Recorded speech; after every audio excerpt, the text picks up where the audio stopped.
ভালো মানের পলিটিশিয়ান যারা যারা ইন্টেলেক্ট রাখেন মাথার মধ্যে, শিক্ষিত সমাজ এবং মিলিটারি অ্যাফেয়ার্স যারা বোঝেন, তাদেরকে জিজ্ঞাসা করে দেখি যে আবু তো আদনান ভাই একটা লেকচারে বলেছিল যে সারা ওয়ার্ল্ড নাকি নিউক্লিয়ার যুদ্ধের দ্বারপ্রান্তে দাঁড়িয়ে আছে, কথাটা কতটুকু সত্য? তারা অ্যান্সার দিবে ইনশাল্লাহ। দেখেন, এই শিক্ষিত সমাজ অ্যান্সার দিবে ইনশাল্লাহ। তাকে জিজ্ঞাসা করতে যায় না যে বিষয়ে কোনো জ্ঞানী রাখে না। আমার কথা কি বুঝতে পারছেন? যারা এই সেক্টরে পণ্ডিত তাদেরকে জিজ্ঞাসা করেন, তারা বলবে যে হ্যাঁ, এটা মুখোমুখি দাঁড়িয়ে আছে, যে কোনো সময় হতে পারে, হতে পারে, হতে পারে। আমরা নিউক্লিয়ার যুদ্ধ হবে কিনা তা তো আর আমরা কোরআন সুন্নাহয় পাইনি, এতটুকু পেয়েছি মালহামা হবে। কি হবে? মালহামা মানে মহাযুদ্ধ। এটা বিভিন্ন কান্ট্রির মধ্যে জড়িয়ে পড়তে পারে, আল্লাহু আ'লাম বিসসাওয়াব। এতটুকু জেনেছি, ইরাকের ইউফ্রেটিস নদীর সোনার পাহাড়কে কেন্দ্র করে বিশাল যুদ্ধ হবে, এটা জেনেছি, হাদিসে আছে। শুধু তাই নয়, নবী সাল্লাল্লাহু আলাইহি ওয়াসাল্লাম বলেছেন প্রতি 100 জনের মধ্যে, প্রতি 100 জনের মধ্যে 99 জন মানুষ ওই যুদ্ধে মারা যাবে। যারা যুদ্ধে অংশ নিবে তাদের কথা বলা হচ্ছে। মুসলিমদেরকে বলা হচ্ছে তোমরা ওই সম্পদে হাতও দিবে না। ওই সম্পদ নেয়া তো দূরের কথা, ওখানে হাতও দিতে যেও না। আমার কথা কি বুঝতে পারছেন? তো দেখছেন বিশ্ব এগিয়ে যাচ্ছে, কিন্তু আমরা বলছি যে একটা নিউক্লিয়ার ওয়ারের দিকে এগিয়ে যাচ্ছে। দেখছেন ইকোনমিক্যালি আমরা খুব সমৃদ্ধ হচ্ছি, সারা বিশ্ব, তাই না? কিন্তু বিশ্বের অনেক দেশ, বিশ্বের অনেক কান্ট্রি ইকোনমিক্যালি এখন একটা দুরবস্থার সম্মুখীন হয়ে আছে। এটা রিয়েলিটি আর ভিজুয়াল ওয়ার্ল্ড এক জিনিস নয়। আপনি দেখছেন মেয়েরা খুব এগিয়ে যাচ্ছে, একদম ওই যে স্টেজে একটু নাচানাচি করছে, অধিকার আন্দোলন এভরিথিং, তাই না? কিন্তু বাস্তবতা কি জানেন? বাস্তবতা হচ্ছে আমাদের মা বোনরা বেপর্দা হচ্ছে দিন দিন বেশি, এবং তারা এগিয়ে যাচ্ছে জাহান্নামের দিকে। আর নবীজি বলেছেন এই কথাই, শেষ জামানায় এক শ্রেণীর নারী বের হবে, নিসাউন, মহিলা, ক্যাসিয়াতুন, যারা কাপড় পরে থাকবে, আরিয়াতুন, তারপরেও নগ্ন হবে, কাপড় পরেও নগ্ন থাকবে, এবং তারা অন্যকে আকৃষ্ট করবে, যে সিডিউস করবে, এবং অন্যের দিকে আকৃষ্ট হবে, মানে নিজেও সিডিউস হবে। তো এই শ্রেণীর মেয়েরা কি এখন বের হয়নি? নবীজি মলস, গুলশান, ঢাকার big cities, mega cities, mega পয়েন্টগুলোতে যান, আপনি নিজের চোখেই দেখতে পারবেন। আপনার এখানে আছে? আচ্ছা, যাই হোক, হ্যাঁ, থাকতেই পারে, কারণ এগুলোতে এখন ছড়িয়ে পড়েছে কিভাবে? এই যে মোবাইল ফোনের মাধ্যমে। এমন কোনো জায়গা নাই এখন, বিশ্বের এমন কোনো জায়গা নাই যেখানে এই ফিতনাগুলো আসলে ছড়িয়ে পড়ে নাই। সো তারা ছড়িয়ে পড়েছে। এখন নবী সাল্লাল্লাহু আলাইহি ওয়াসাল্লাম এটাই বলছেন যে মেয়েরা পোশাক পরিবর্তন হয়ে যাবে, ছেলেরা মেয়ের পোশাক পরবে, মেয়েরা ছেলের পোশাক পরবে, পরে নাই। আর কোন নিদর্শনের জন্য অপেক্ষা করছেন? শুধু পোশাক পরিবর্তন মানে বাহ্যিক পোশাক নয়, এখানে আপনার সমাজের ফাংশনাল রোলটাও চেঞ্জ হয়ে যাবে। মেয়েরা ছেলেদের জায়গায় আসবে, ছেলেরা মেয়েদের জায়গায় আসবে। এসেছে কি আসে নাই? আচ্ছা, একটা বড় সাইন বলেছেন নবী সাল্লাল্লাহু আলাইহি ওয়াসাল্লাম লাস্ট ডে বা কিয়ামতের, সেটা হলো যে সমাজের সবচেয়ে নিম্ন শ্রেণীর মানুষ, মানে যাদের পরনে কাপড় ছিল না এবং পায়ে স্যান্ডেল ছিল না, বড়লোকদের কথা বলা হচ্ছে না হাদিসের মধ্যে। এখানে বলা হচ্ছে যে আনতারাল খুফাতাল উরাতাল আলাতা রিয়া'আশ শাই ইয়াতাতাওয়ালুনা ফিল বুনিয়া। এখানে এমন মানুষের কথা বলা হচ্ছে যারা নগ্ন পদের, খালি পায়ের, স্যান্ডেল কেনার টাকা নাই, খালি গায়ের মানে কাপড় কেনার টাকা নাই, এবং রাখাল শ্রেণীর মানুষ, তারা কি করবে? ইয়াতাতাওয়ালুনা ফিল বুনিয়ান, উঁচু উঁচু কনস্ট্রাকটিভ বিল্ডিংস নির্মাণের প্রতিযোগিতা করবে। হয়েছে কি হয়নি? কিভাবে সম্ভব হলো? রিবা, সুদের মধ্য দিয়ে, এবং করাপশন, অন্যের সম্পদ আত্মসাতের মধ্য দিয়ে। হয়েছে কি হয় নাই? তো আর কোন নিদর্শনের জন্য অপেক্ষা করছে? একটা একটা করে বলতে গেলে সারা রাত চলে যাবে।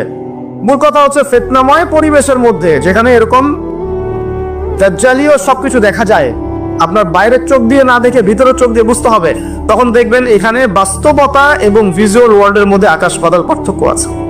আপনি দেখছেন হ্যাঁ মেয়েরা এগিয়ে যাচ্ছে, আমরা বলছি বাস্তবতা হচ্ছে মেয়েরা জাহান্নামের দিকে যাচ্ছে এগিয়ে। আপনি দেখছেন যে হ্যাঁ খুব সুন্দর ইকোনমিক প্রোগ্রেস, আদতে কি হচ্ছে? আদতে পুরো ইকোনমিক স্যাংশনের মধ্যে আমরা পড়েছি, অবস্থা খারাপ। আপনি দেখছেন সারা ওয়ার্ল্ড খুব এগিয়ে, মঙ্গলে, চাঁদে, কি একটা অবস্থা, কিন্তু আদতে কি হচ্ছে? পুরো কিয়ামতের দিকে বিশ্ব এগিয়ে যাচ্ছে। দেখছেন মুসলিম উম্মাহ খুবই নারে তাকবীর, আল্লাহু আকবার, একদম, তাই না আমাদের অবস্থা? কিন্তু বাস্তবতা কি? বাস্তবতা হচ্ছে পুরো বিশ্ব জুড়ে মুসলিমদের এখন একটা অধঃপতনের সময় চলছে প্রতিটা সেক্টরে। এটা সেই যুগ না যেটাতে ওমর রাদিয়াল্লাহু আনহুর যুগে আমরা বসে পুরো বিশ্ব শাসন করতাম, সেটা কি এই যুগ নয়। বরং নবীজি বলেন বাদাল ইসলামু গরিবান ওয়া সায়াউদু কামা বাদা।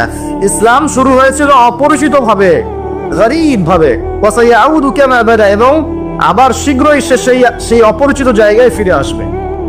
অপরিচিত জায়গায় ফিরে আসবে, গরীব জায়গায়। আপনি পরিবারে ইসলাম পালন করতে যান, পরিবারের মধ্যে আপনি গরীব হয়ে যাবেন, অপরিচিত হয়ে যান। সমাজে পালন করতে যান, আমি কোন ইসলামের কথা বলছি? ওই গোলালু মার্কা ইসলাম না, যেটা সব তরকারি দিয়ে চলে, ওটার কথা বলছি না। যে ইসলাম ফলো করলে আপনার হাতে আগুন ধরে রাখার মতো অবস্থা হয়, ওটা ফলো করেন, সমাজে আপনি বিচ্ছিন্ন হয়ে যাবেন। বিশ্বে পালন করতে যান, দেখবেন আপনাকে কোণঠাসা করে রেখে দিয়েছে।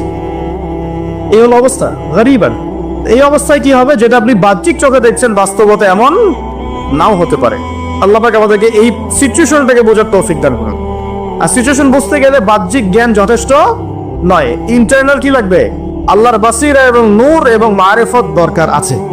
এটা কি জিনিস, এটা আমি আপনাকে আসলে ওই ক খ গ ঘর মতো পড়িয়ে বোঝাতে পারবো না, তবে আমি চেষ্টা করছি। আমার দিকে মনোযোগ দেন।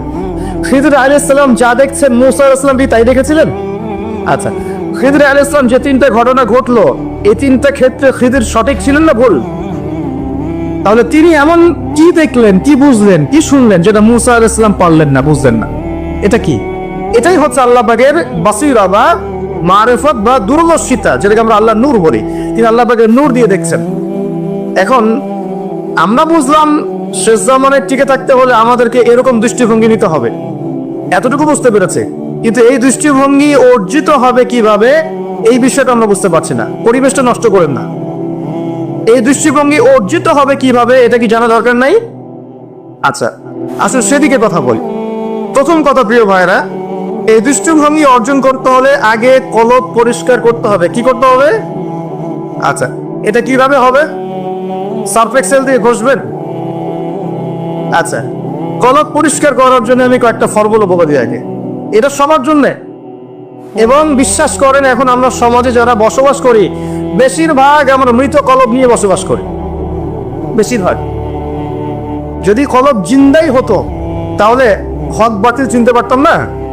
যদি কলব জিন্দাই থাকতো তাহলে কি দুনিয়ার এই মোহের মধ্যে ব্যস্ত থাকি? যদি কলব জিন্দা থাকতো সারাদিন, তাহলে দুনিয়ার ফিকিরে ব্যস্ত থাকতে পারি। যদি কলব জীবিতই থাকে, তাহলে কাউকে দাফন করার পরে দুনিয়াবি ফোর্স গল্পে কেউ মত্ত হতে পারে? যদি কলব জিন্দা থাকে, তাহলে কেউ মানুষকে ঠকাতে পারে, মাপে কম দিতে পারে, কেউ কি গোপনে পাপ করতে পারে, কেউ কি অন্য সম্পদ আত্মসাৎ করতে পারে? কলব জিন্দা থাকলে কেউ সুদ খায়? কলব জিন্দা থাকলে কেউ জেনা করে? কলব জিন্দা থাকলে কেউ এরকম নোংরা কনসার্টে যেতে পারে? অতএব বুঝতে পারছি এসব পরিস্থিতি দেখে যে আমাদের বেশিরভাগের কলব কি? মৃত, নিঃসন্দেহে মৃত, কোনো সন্দেহ নাই। নবী সাল্লাল্লাহু আলাইহি ওয়াসাল্লাম বলছেন, যখন আদম সন্তান একটা পাপ করে, তখন কলবের মধ্যে একটা স্পট বা দাগ পড়ে, কালো একটা স্পট বা দাগ পড়ে। আবার যদি গুনাহ করে, আবার স্পট পড়ে, আবার দাগ পড়ে, আবার গুনাহ করে, আবার স্পট পড়ে। গোনার উপর গোনা করতে থাকে, পুরো কলবটা কালো, কুচকুচে, কুৎসিত হয়ে যায়, দুর্গন্ধযুক্ত। অনেস্টলি বলেন তো দেখি, অনেস্টলি বলেন যে আমাদের কলবগুলো এখন এরকম না? আমরা কন্টিনিউয়াসলি পাপ করি না? কতবার দিনে আস্তাগফিরুল্লাহ ওয়া আতুবু ইলাইহি পড়ি? কতবার? নবী সাল্লাল্লাহু আলাইহি ওয়াসাল্লাম এমন একজন ব্যক্তি যার আগের গুনাহ মাফ, পরের গুনাহ মাফ, তারপরেও তিনি দিনে 100 বার বলতেন আস্তাগফিরুল্লাহ ওয়া আতুবু ইলাইহি। আমাদের তো প্রয়োজন হয় না। আর আমাদের তো অনেকের, আমাদের সবার না, অনেকের অ্যাটিটিউডটা এমন যে সে জান্নাতে অলরেডি চলে গেছে এবং তার দল, তার সংগঠন অলরেডি জান্নাতে চলে গেছে। আপনার যদি লিস্ট লাগে, আপনি আসেন আমার কাছে, ফর্ম পূরণ করেন, আপনাকে দিয়ে দেবো জানিয়ে। এমন অ্যাটিটিউড নাই? আচ্ছা, এই অ্যাটিটিউডটা কিন্তু ইহুদিদের দর্শন। ওরা এরকম মনে করতো যে আমরা আল্লাহ সিলেক্টেড বান্দা, ইলেক্টেড বান্দা, যদি জাহান্নামে যাইও তাহলে অল্প কয়েকদিন থাকবো, তারপর বেরো চলে আসবো। হ্যাঁ, এই কথা সূরা বাকারায় আছে, পড়ে দেখেন তো। দেখুন প্রিয় ভাইয়েরা, কলব পরিষ্কার তো সবচেয়ে ইম্পর্টেন্ট জিনিস। এখন মানুষ বলতে পারে সুফিজমের আলোচনা করছে। হ্যাঁ, সুফিজমের আলোচনা করছি কিনা তা জানি না, তবে আমি আল্লাহর ইহসান নিয়ে কথা বলছি। কি নিয়ে কথা বলছি? হাদিসে জিবরিলের মধ্যে 4টা প্রশ্ন করা হয়েছে। কয়টা প্রশ্ন? 4টা। তার মধ্যে একটা প্রশ্ন হচ্ছে আখবিরনি আনিল ইহসান, হে মুহাম্মদ সাল্লাল্লাহু আলাইহি ওয়াসাল্লাম, আমাকে ইহসান সম্পর্কে বলুন। জিবরাইল আলাইহিস সালাম প্রশ্ন করছেন। কে প্রশ্ন করছেন? ইহসান কি? নবী সাল্লাল্লাহু আলাইহি ওয়াসাল্লাম বলেন, তা'বুদুল্লাহ কাআন্নাকা তারাহ, তুমি এমন ভাবে আল্লাহর ইবাদত করবে যেন তুমি আল্লাহকে দেখতে পাচ্ছ। ওয়া ইল্লাম তাকুন তারাহু ফাইন্নাহু ইয়ারাক, তুমি যদি আল্লাহকে দেখতে নাও পারো, জেনে রাখবে যে আল্লাহ পাক তোমাকে দেখছেন। এই ফিলিংসটা মানুষের মধ্যে থাকলে কি মানুষ পাপগুলো কন্টিনিউয়াসলি করতে পারে? যদি পাপ হয়েও যায় সেটা তওবা করে ফিরে আসবে, তাই নয় কি? আচ্ছা, এখন দেখুন কি করতে হবে। এক নাম্বার বলছি যে অন্তরটাকে পরিচ্ছন্ন করতে হবে। পরিচ্ছন্ন করার জন্য প্রথম কাজ কি? প্রথম কাজ হচ্ছে 5 ওয়াক্ত নামাজকে আঁকড়ে ধরা। কি করা?